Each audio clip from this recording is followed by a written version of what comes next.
Today we're going to show you how year-round content can improve your exhibition. Not only from the fact that you are warming up your audience, but from telling you what you should do at the stand. Hello, my love. Hey! How are we doing? We're good. Right, so let's get into it. So, I think a lot of people know, or, well... No, let's not assume. Yeah, some Kelly, Paul... Not in that way. Some people know we work with Maverick Diagnostics. Yeah. We shout about it a lot. We love them. We love them so much. And I think that they're a great case study for this topic. Yeah. And that is kind of your baby in terms of the content and everything that you've been driving in that aspect. So I think what I wanted to talk about today, or we both hopefully want to talk about, is how Maverick have been creating content consistently for a good few years now. I think we started working with them back in 2018. Yeah. I don't think I know. And since then, the brand has grown massively, organically. You know, there's not been really any ads push on that brand whatsoever. And the key driver has been the value that the guys give. And when we interviewed Laura Hall, the managing director, that is what she got from taking over the brand, was how passionate they are about sharing information. It was scary at first. Remember the conversations we have was, we can't give everything away. Yeah. But since then, they have been, giving a lot away, giving it all on the table, and that's what's kind of grown the brand. So from an exhibitions perspective then, what's your kind of thoughts on what they're doing this year that ties to the content? We always knew Automechanika was on the cards for them. They've been the second runner for the Customer Engagement Award. Directly behind LK. Yeah, which is massive. So we had a meeting with them at the beginning of the year, basically saying that where their intentions are, what they want to achieve.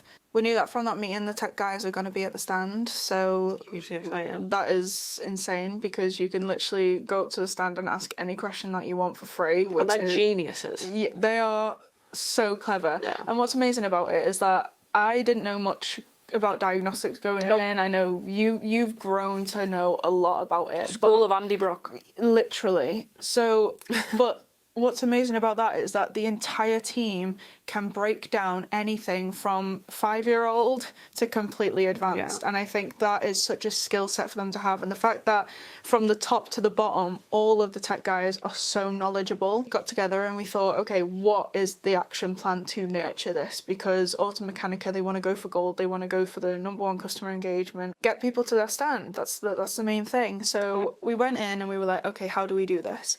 Our whole ethos with Maverick's content is completely free value. It's value-based content. That's all we want to give. Entertain and educate. Yeah, exactly. Like, you're going to watch it, you're going to learn something from it, either something you're going to apply or something that you're just highly interested in, because all our content is backed by SEO. So we know that people are searching for these things. So that's exactly what we did. We did what people are searching for, what are the common questions. We met up with the guys and we said, what are the common customer questions that you have that you just want to stop answering. Yeah, exactly. You want to explain for the last time, because these videos can be used both internally and externally.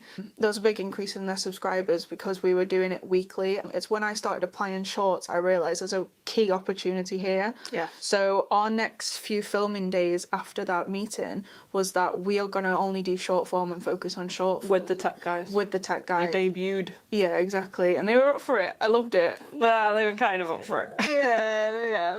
Everybody's always kind of up for it. Yeah. We're not even up for this. No. Oh my god, get me out.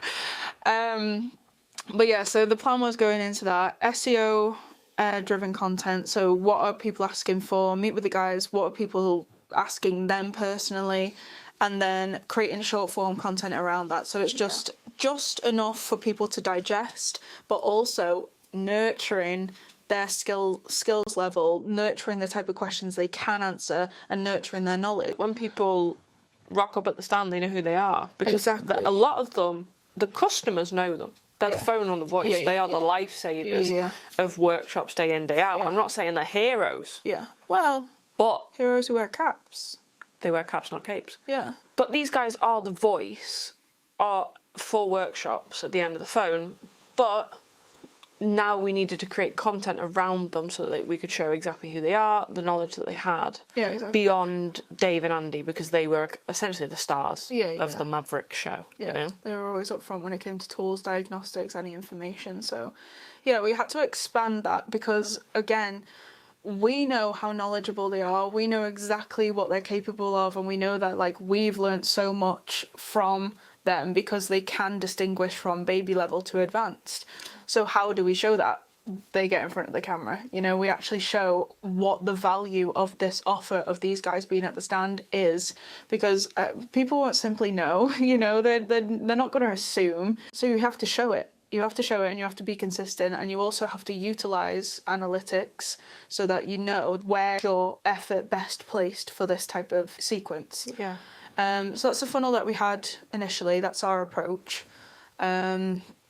And so far, you know, we've been having payoffs of like comments like, "This is a diagnostic team you need. There's no one else you should trust." Yeah. There's big social proof. Big social proof. Yeah. And it's like literally Sam and Ed are the best tech teams. You know, they've helped solve all my problems. So it's literally just highlighting them off the bat. They've already nurtured a relationship internally, but showing them externally and then having that social proof, it's so powerful. So that when it does come to the stand, people are watching, and you're always going to get more views than you are comments and likes. Always going to get more views. I've been watching content creators. Never have I liked, never have I commented on their stuff. I watch, and their views have grown so much since we introduced it to the tech team and also introduced shorts. So I think it was a very effective strategy to go in with, to support their offering at Automechanika. So that's how we did that. I think the main thing there is that you can use content to do that nurturing, which we've just spoke about in another episode, but then also the fact that like Maverick gives so much that when they do make that ask of sign up via our link, it's not huge, it's not a big ask, because they've already given so much to their audience. The other thing is, it just seems so blatantly obvious, but put yourself out there, put your team out there.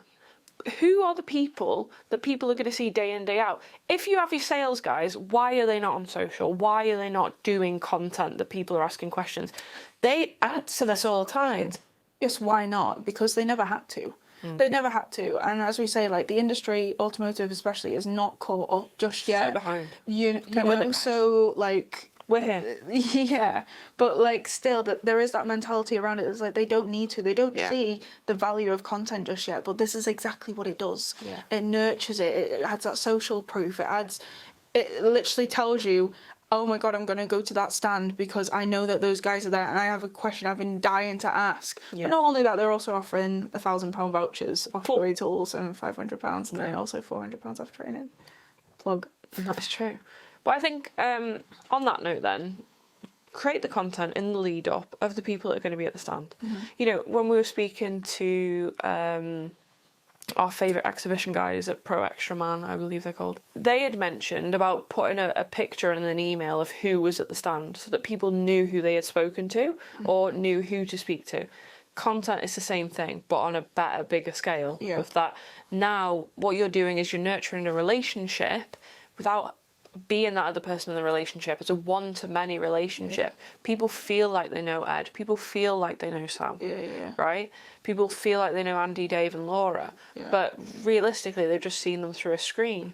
Time and time again. Exactly. Consistently. It can't be a one-off as well. This strategy isn't going to work if you do a one-off. No, it has to be. You have to be consistent, and like that's why when we had that meeting, we knew we had to play ball now, and we had to structure our content a bit differently, because usually it would be long form, we would focus on YouTube and tool products, but now we knew that this is their goal, this is how they want to nurture that.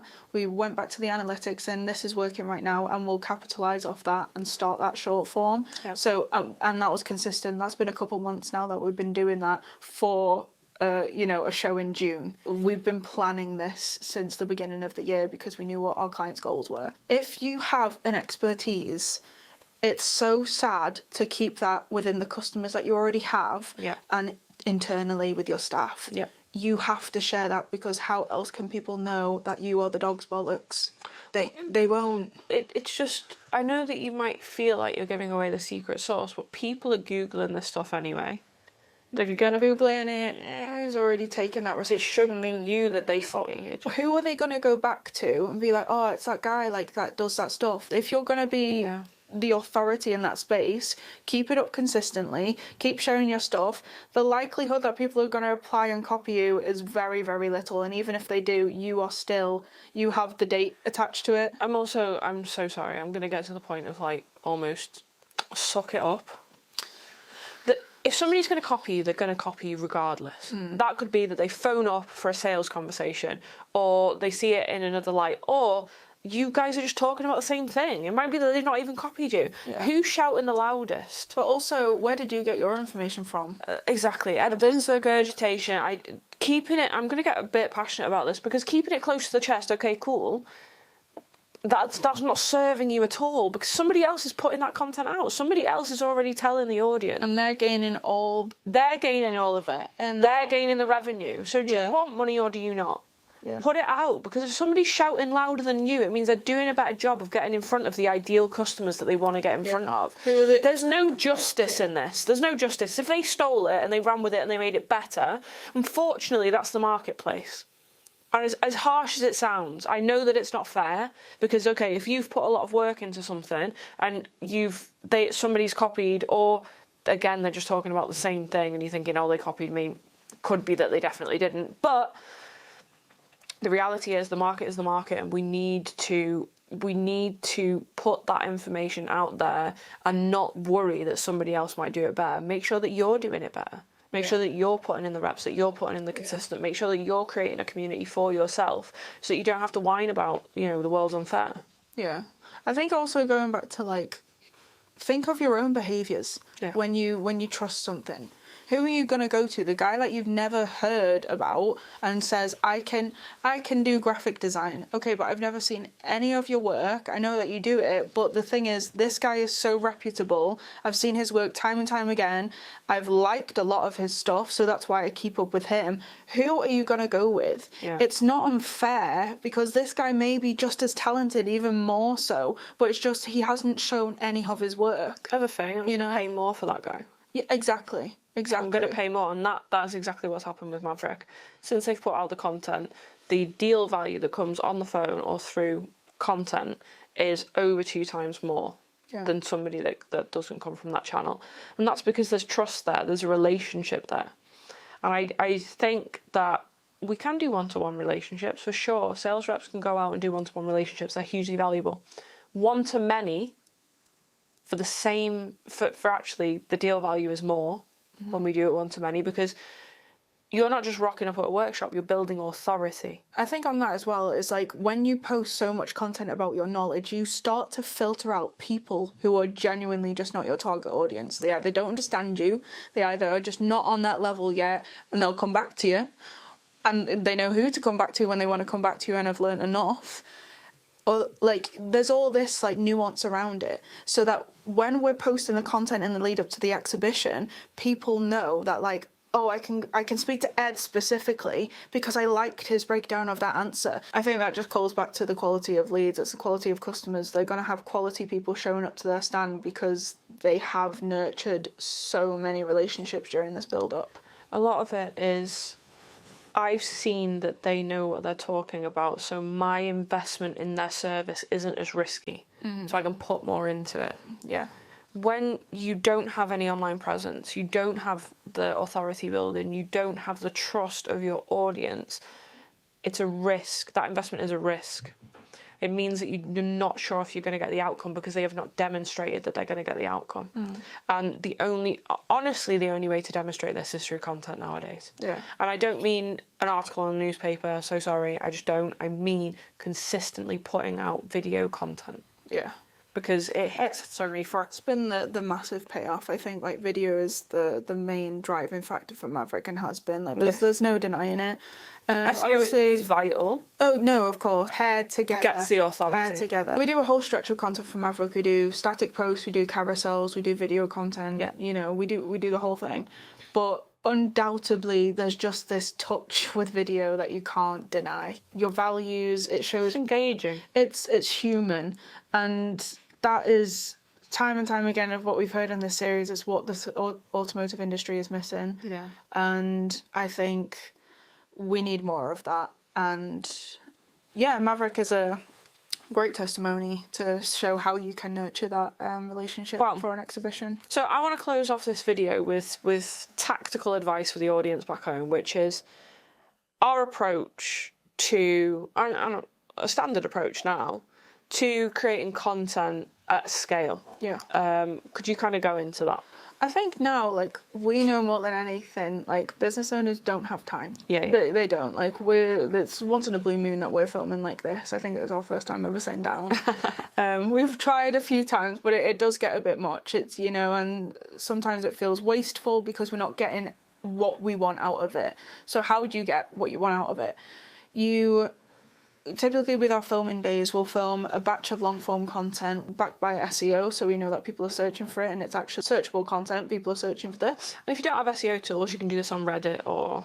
Yeah, you can just look at traffic, or you can do like answerthepublic.com. You can search these topics and then answer them in your videos. But once you film that long form piece, you then break that down into short forms you can use to help you out, like Opus Clip, or there's loads of AI tools now that can shorten clips and get like the hooks of them as well. So that's how you'll typically create mass content out of little footage. So I think that's one main key. And then from there, it's obviously optimizing that further, like seeing what the analytics of the shorts are, seeing what analytics of the long form are, seeing what people are engaging with. You know, if there's a community comment, if someone has commented on there, then furthering that with more information, or just giving like the necessary reposting a video if it answers their question from a previous reel. All this stuff, you're just leaping the content again and again, because at the same time, back to the thing, business owners don't have time, so how do you make time for it? You squeeze as much lemon out of the juice. So from the you squeeze the lemon out of the juice. And so the main thing there is, from a video perspective, you do the long form. That's going to give you loads of short form videos, and then you're going to see what comments are on all of those videos to then inform the next round of edits, or the next round of piece. Not if you are starting out, it is pretty difficult to get a comment. You don't even have to rely on that, but just dedicate yourself to, you know, 4 long forms a month, get that into short form and see what happens. And then from there is when like the spicy stuff starts, isn't it? So our SEO team, or you know, your internal team, will then take that long form, turn it into a blog post. Yes, yeah. And that's... So obviously carousel posts, you can do it as a text post, all this content to test what works. Because the thing is, like, it all depends what your audience is as well. If your audience is more prone to text posts and blogs and reading, lean into that. Yeah. You know, there's no harm for that. But what video does, even if you're not going to use it to post and you're going to create a YouTube channel and all that, when you sit down and take the time to do that, you can get the transcript and inform your team, so you can get then your tone of voice, your content and your message can be actually the company's voice, which helps so much in getting out the noise, because a lot of stuff can be ChatGPT. You know, we want to use these tools to escape a bit of like we want the quickness, don't we? Without the quality sometimes. Yeah, exactly. But that's exactly what it's going to do. It's going to apply the efficiency and the quality. So just dedicate one day to sitting down and doing video. Whether you post them or not, you can still use this to your advantage, whether that's blogs, carousels, anything. It is all going to inform. So do the video, make them short, community comments to make the other videos, take that video, turn it into a blog post, turn the blog post into carousels, image posts, static posts. Yes. Whole 30 days of content. Yeah. From a few hours of filming. Yeah. Amazing. Well, let's not say that we don't dish out we don't do what we say that we tell other people to do. So, yeah, I think from an exhibition point of view then, what we're trying to say is, if you're going to have salespeople on the stand, make sure that they're in your content prior, so that you can warm them up. You know, we spoke in another episode how about we had done outreach before and after we started the content series. It's gone 10 times, not even 10 times, it's completely transformed the outreach after, because people have built a relationship with us and they've seen us and they know that we're doing something. That does intentional about it. Exactly. And that's what it is. You've got to put your energy where your focus is, or you focus where your energy is, and that's just with everything that's going to reap the benefits, you know. And then just got to grow your garden. Exactly. And the exhibition is a very small patch of grass in that garden. It is huge. Hugely expensive. What you can, yeah, but what you can get out of it, it is massive, and it wouldn't happen, it wouldn't exist, and people wouldn't continue to go if it wasn't worth it. Yeah. But you can really maximise what you get out of it if you just plan ahead a bit more.